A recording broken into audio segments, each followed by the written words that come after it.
Perkenalkan, nama saya Ikvina Fadlila Hadi, NIM 2117378. Di sini saya akan mencoba mempraktekkan pembelajaran mata kuliah pengembangan pembelajaran fikih pada kelas G. Di sini saya kelompok 6. Saya juga akan mencontohkan praktek pembelajaran yang saya akan dibuat video, yaitu mengenai pembelajaran jual beli, kirot dan riba. Oke, mari kita simak video berikut.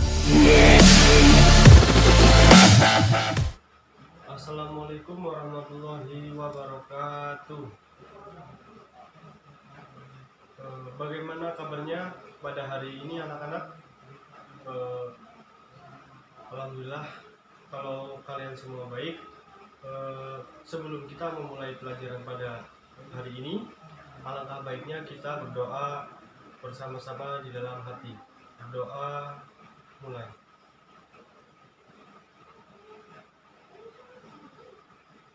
Selesai ya. Pada pertemuan hari ini, yaitu kita pembelajaran fikih ya. Pada pembelajaran hari ini Pak Guru akan menjelaskan mengenai macam muamalah atau jual. Di situ muamalah seperti ada jual beli, kirot dan riba. Oke. Sebelum dimulai pembelajaran tersebut, alangkah baiknya Pak Guru absen terlebih dahulu. Ya, langsung saja. Ilham hadir ya? Iya, hadir. Udin, oh ada. Kufron, oh ada juga. Shiva, oh sakit. Oh ya udah sakit. Guru di sini tulis sakit. Ya, oke. Sebelum dimulai pelajaran, kita terlebih dahulu berbaca sholawat terlebih dahulu ya.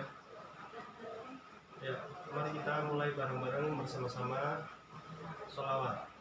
Bismillahirrahmanirrahim.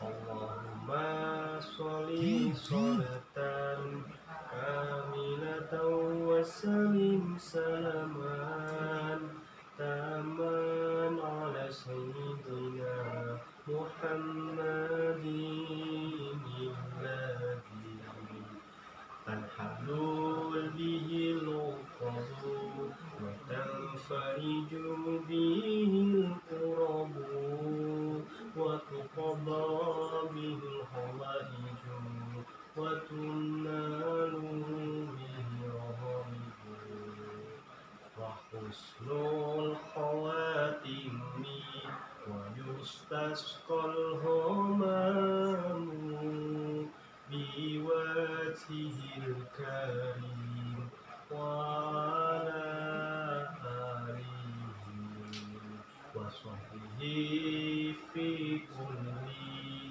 lamhati wa nafasi bi adadi kulli malumi. Ya, terima kasih. Ya. Oke, Pak Guru di sini akan menjelaskan beberapa macam dari munakahat, seperti jual beli, kirot dan riba. Ya, pengertian jual beli.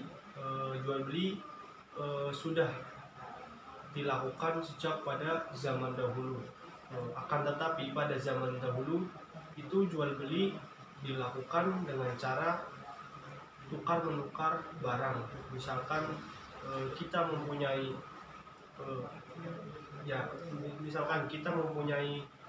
makanan seperti ini ya, terus kita ingin makanan yang ada di orang lain. Nah, kita menjual belikannya melalui kita barang yang kita miliki itu kita tukarkan, barter, kita tukarkan kepada yang mempunyai barang yang ingin kita miliki. Nah kemudian orang lain tersebut itu mengasihkan barangnya kepada kita, kita mengasihkan barang kita kepada orang tersebut. Itu jual beli pada zaman dahulu. Nah setelah berkembangnya zaman, nah kemudian jual beli berkembang dengan menggunakan alat berupa uang. Nah dalam perkembangan zaman yang semakin modern, nah uang tersebut bisa kita simpan melalui tabungan, kemudian kita bisa kita menjadi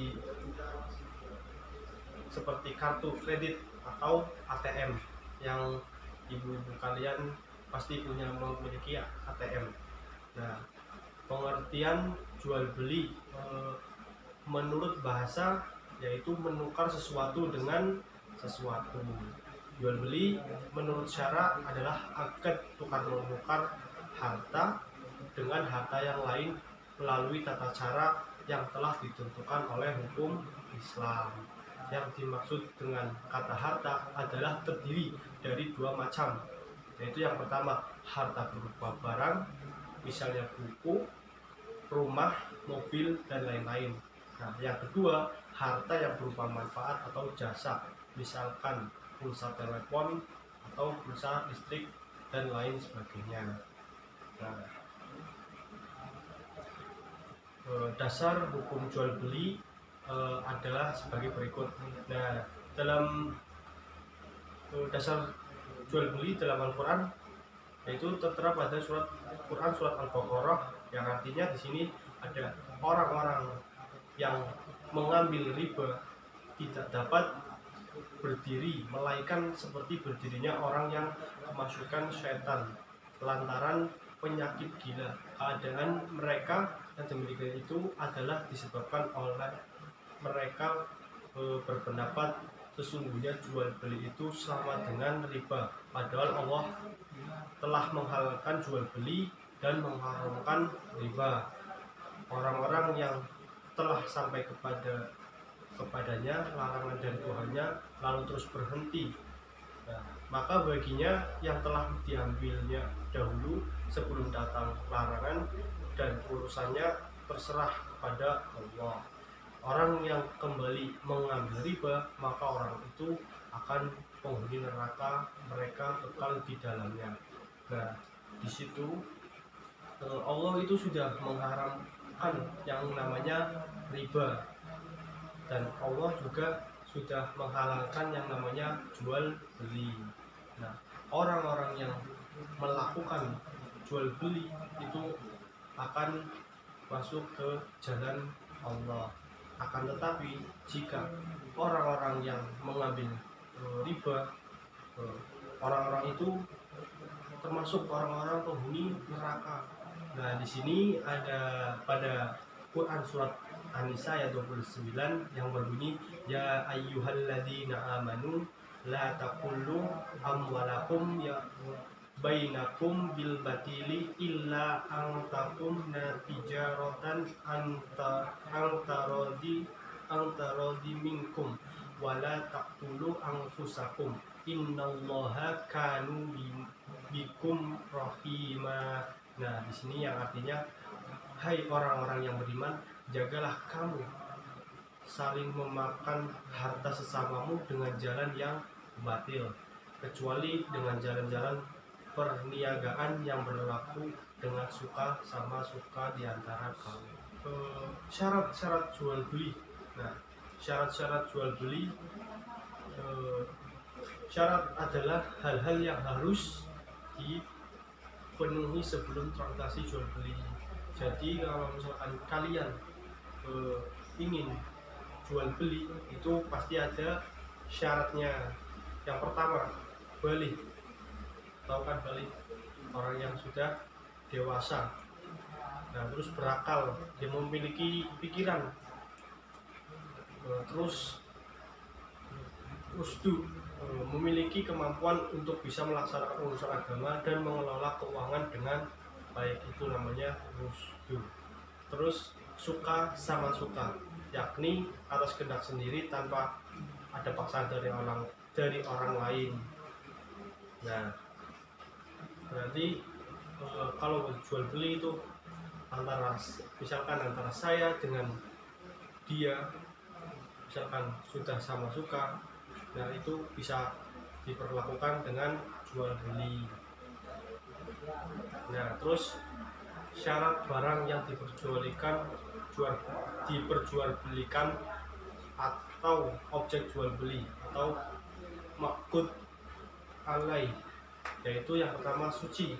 Nah, suci, terus bermanfaat, terus dalam kekuasaan penjual dan pembeli, terus dapat diserah terimakan.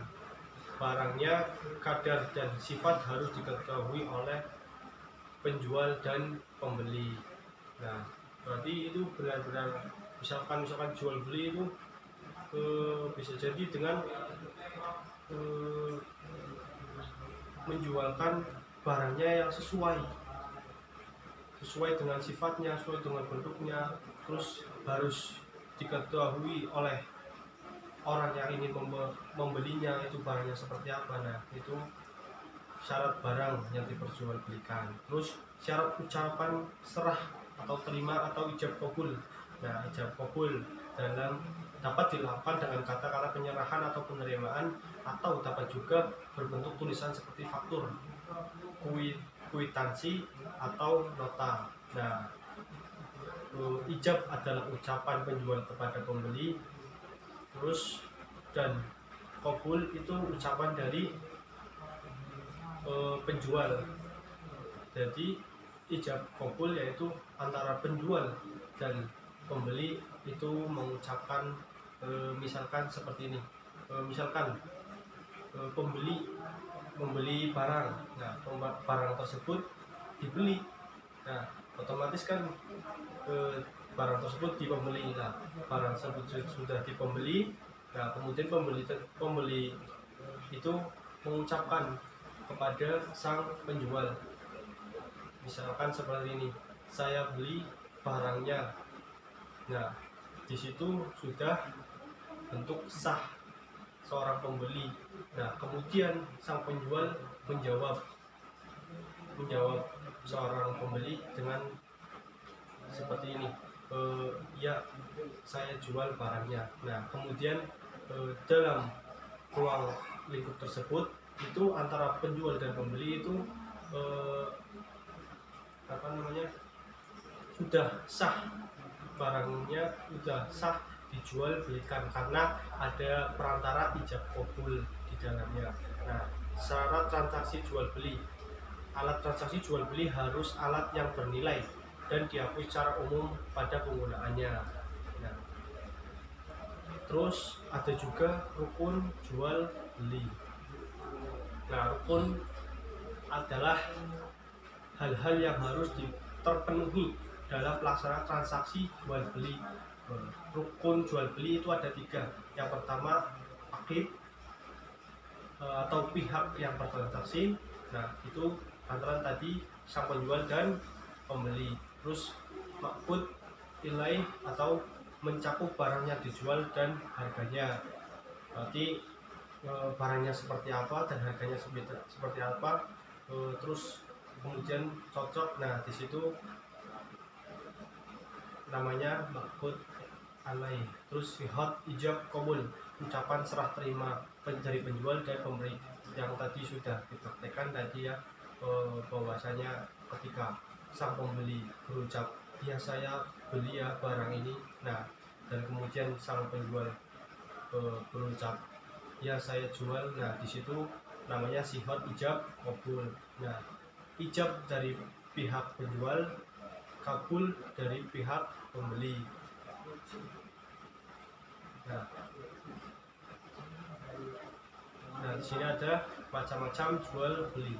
Macam-macam jual beli yaitu ada bai sohihah, yaitu akad jual beli yang telah memenuhi syarat dan rukunnya. Terus bai fasidah, yaitu akad jual beli yang tidak memenuhi salah satu atau seluruh syarat dan rukunnya. Nah, macam-macam bai sholihah yaitu jual beli barang terlihat secara jelas dan ada di tempat terjadi transaksi. Jadi seperti misalkan di pasar, kita kan ke pasar, misalnya kita ke pasar ingin membeli misalkan ikan. Nah, kita kan otomatis sang pembeli sudah melihat ikannya, terus sifatnya seperti apa, apakah sudah jadi bangkai atau masih segar. Nah, di situ bisa terlihat barangnya dan kemudian pembayarannya itu juga secara langsung, ada transaksi lah antara penjual dan pembeli. Terus, nah, macam bai fasidah yaitu jual beli yang terlarang, artinya jual beli yang tidak memenuhi rukun dan syarat jual beli. Nah, jual beli sistem ijon. Nah, maksud jual beli sistem ijon yaitu jual beli hasil tanaman yang masih belum nyatanya buahnya, belum ada isinya, belum ada buahnya, seperti jual beli pada padi masih muda, terus jual beli mangga yang berujung bunga, kemungkinan bisa rusak masih besar, terus yang akan dapat merugikan kedua belah pihak. Nah, itu seperti jual beli ijon itu seperti misalkan kita ya membeli bibit. Nah, itu kan belum pasti akan tumbuh seperti apa. Jika nanti tidak tumbuh dan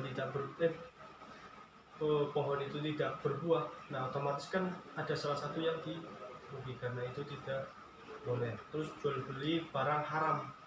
Nah, jual beli barang haram itu sangat tidak diperbolehkan. Contohnya misalkan jual beli khamar atau jual beli narkoba. Nah, di situ itu tidak boleh. Itu sangat haram dan sangat dosa. Nah, terus jual beli sperma hewan. Nah, jual beli sperma hewan itu tidak sah karena tidak dapat diketahui kadarnya dan tidak dapat diterima wujudnya. Nah, jual beli anak binatang yang masih dalam kandungan induknya, nah itu tidak boleh. Terus jual beli yang sah hukumnya tetapi dilarang agama. Contoh, jual beli pada saat khutbah dan sholat Jumat. Larangan melakukan jual beli pada saat khutbah dan sholat Jumat ini tentu bagi laki-laki muslim. Nah, karena pada waktu itu setiap muslim laki-laki wajib melaksanakan sholat Jumat. Jadi jual beli pada khutbah sholat Jumat itu tidak itu sah hukumnya, akan tetapi di dalam agama itu dilarang. Nah, terus mengenai pembahasan yang kedua yaitu kirot. Nah, kirot adalah penyerahan harta dari sohib al-mal atau pemilik dana kepada pengelola dana sebagai modal usaha. Keuntungannya dibagi dengan nisbah atau perbandingan laba rugi yang disepakati. Nah, kirot dalam perbankan syariah sering disebut dengan istilah mudharabah, yakni bentuk pinjaman modal tanpa bunga dengan perjanjian bagi hasil modal 100% dari pemilik dana atau lembaga keuangan syariah, dan pengelola usaha adalah nasabah. Nah, hukum kirot atau mudharabah adalah boleh atau dibolehkan. Nah, kirot mengandung unsur saling tolong-menolong antara pemilik modal dengan pelaku usaha yang membutuhkan dana atau modal. Dalam hal ini, Dewan Syariah Nasional MUI mengeluarkan fatwa pada yang tertanggal nomor 7 DSN MUI 4/2000 tentang pembiayaan mudharabah. Nah, rukun kirot, rukun dan syarat kirot ya. Rukun kirot ada 6. Nah, disebutkan dalam Alkitab Hasyiyah Al-Baijuri juz 2 halaman 22. Hukum kirot yang pertama malik atau pemilik modal, terus amil pengelola, terus mal modal atau dana, amal atau usaha, rib atau laba atau keuntungan, sifat ijab kabul yaitu ucapan serah terima atau akad. Nah, syarat kirot ya syarat kirot pemilik dan pengelola modal sudah dewasa dan sehat akal dan ada kerelaan, tidak ada paksaan. Pengelola modal tidak boleh menyalahi hukum.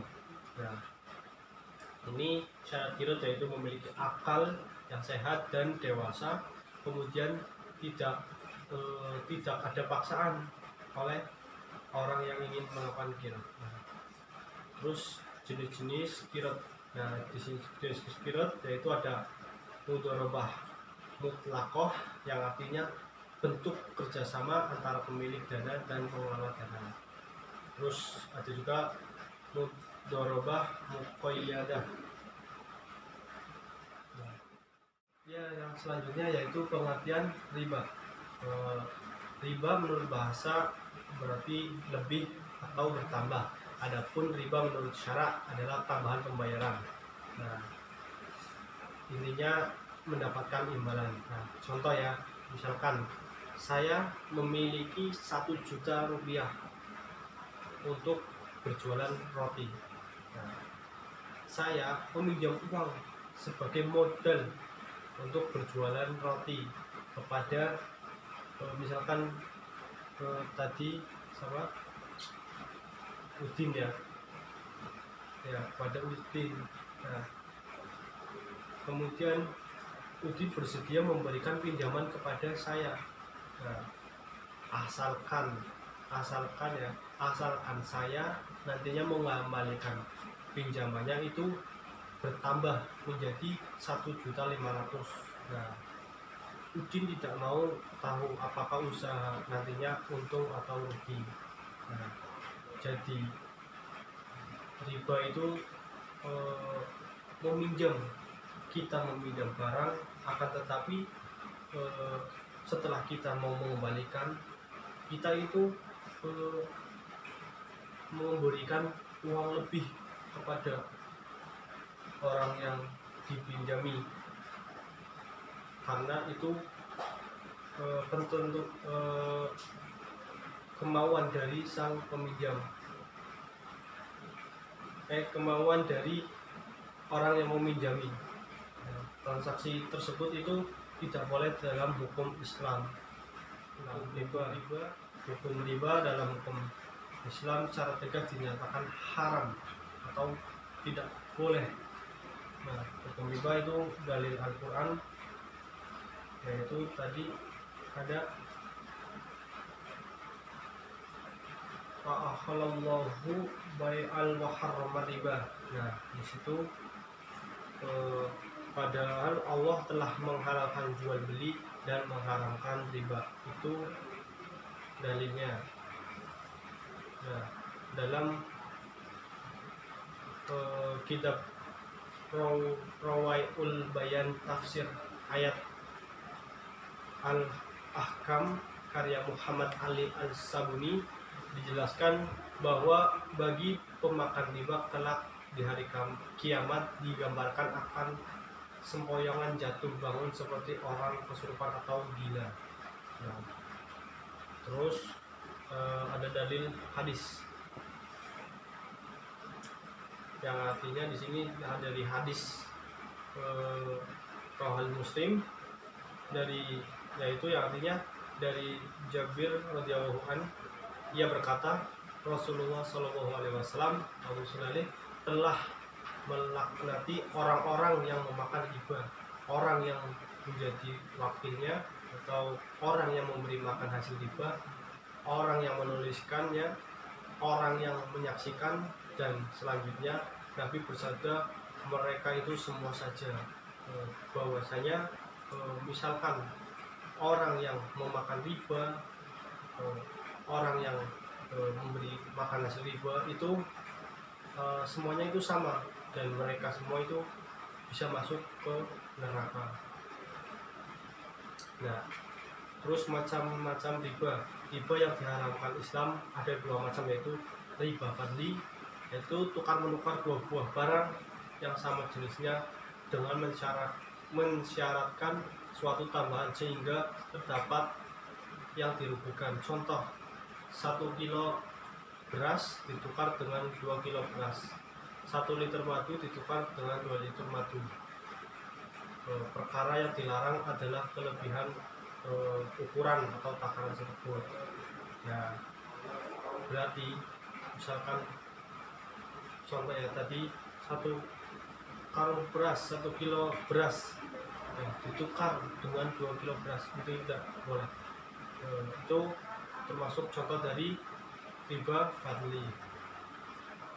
Terus ada riba qardi, yaitu dalam utang piutang dengan syarat ada ketentuan atas bunga bagi yang mengutangi. Nah, contoh ya, misalkan Udin meminjamkan uang kepada saya, misalkan 500.000. Nah, saya dipinjami Udin 500.000. Nah, setelah saya mau mengembalikan uang kepada Udin, nah Udin tersebut itu sebelumnya sudah memberikan syarat, ada keuntungan, memberikan bunga.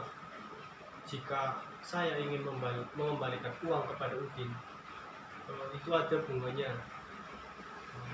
Contoh, berarti saya mengembalikan uang misalkan ya tadi 500.000, berarti saya mengembalikan uang kepada Udin itu 550, karena si Udin sudah memberikan syarat kepada saya agar saya itu memberikan atau menyauri hutangnya itu dengan lebih. Seperti itu. Terus riba yaitu riba yang meninggalkan tempat agar jual beli sebelum serah terima. Contoh, seorang membeli 1 kilo beras, setelah uang dibayar maka si penjual pergi, sedangkan beras jualan dalam karung belum ditimbang cukup dibayar. Nah, itu tidak baik, kalau tidak ada pertemuan yang baik. Terus bahayanya riba.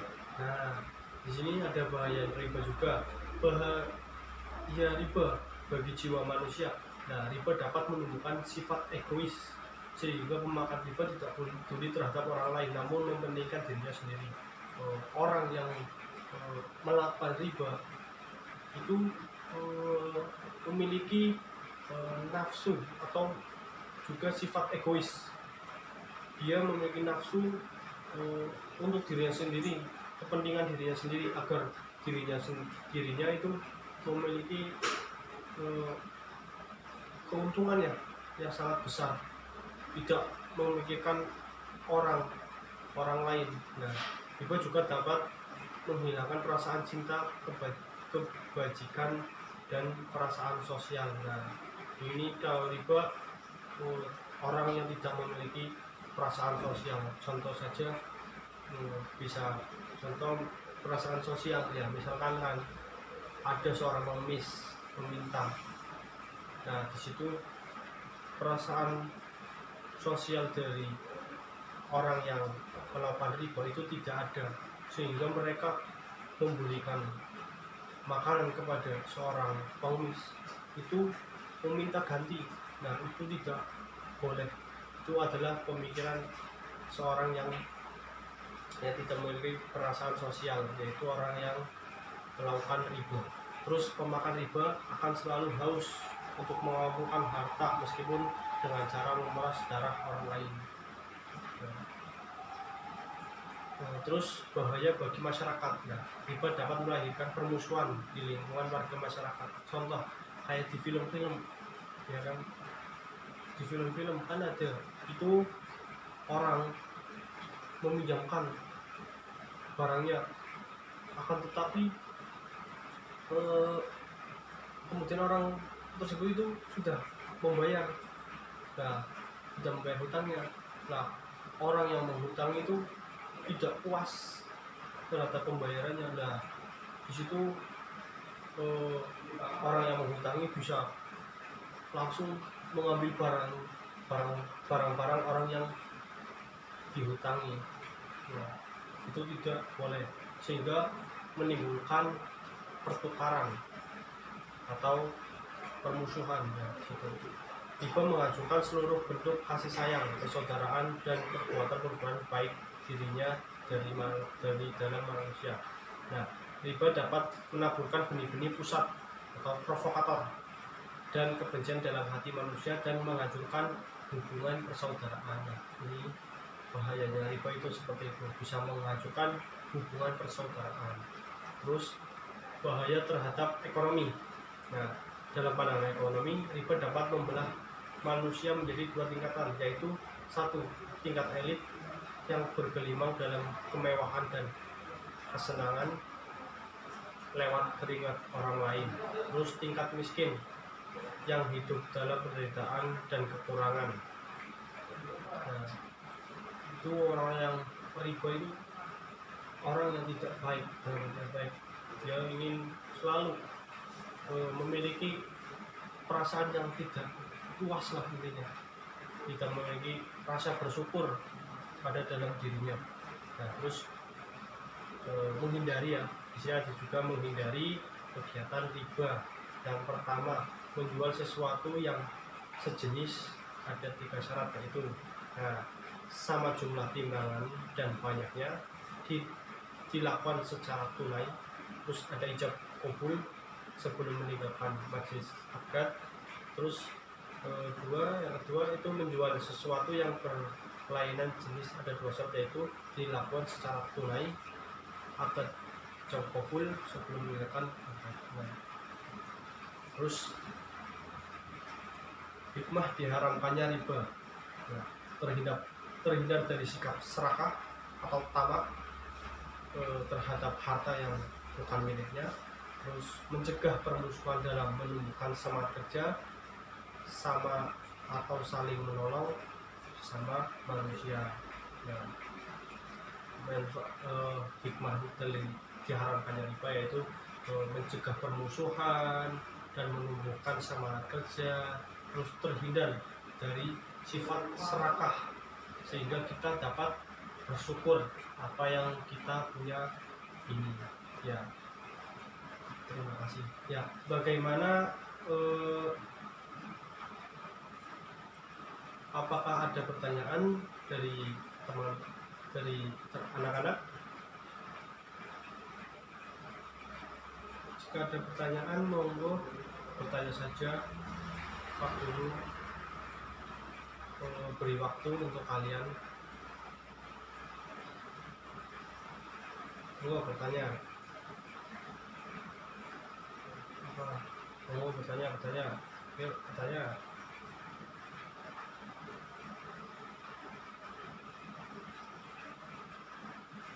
Jika tidak ada yang bertanya, Pak Guru akhiri kata pembelajaran hari ini.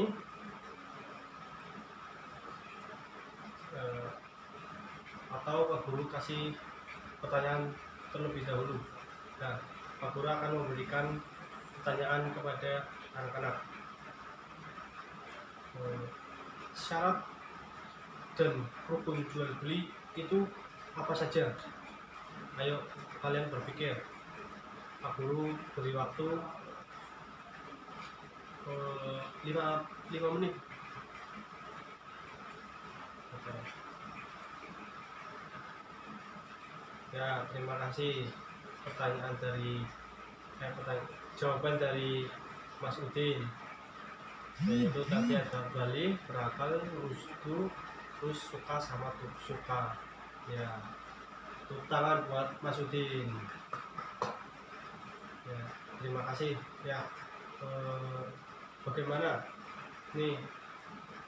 Bagaimana? Apakah sudah selesai atau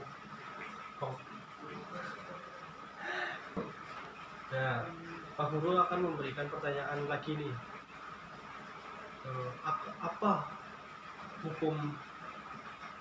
hukumnya riba bagi manusia? Hukum riba itu apa dalam agama? Ayo, yang bisa menjawab Pak Guru kasih poin-poin. Ya, terima kasih buat Mbak Siva yang sudah menjawab tadi bahwasanya hukum riba itu tidak boleh dalam hukum Islam dan riba itu dilarang dalam hukum Islam. Orang yang memakan riba itu dapat masuk ke dalam neraka. Ya, terima kasih jawaban dari Mbak Siva. Pak Guru kasih poin-poin. Ini ya, alhamdulillah pada pembelajaran hari ini sudah selesai karena waktunya sudah cukup pas ya jamnya. Pak Guru akhiri dengan bacaan hamdalah. Alhamdulillahirabbil alamin. Wabillahi taufiq wal hidayah. Wassalamualaikum warahmatullahi wabarakatuh.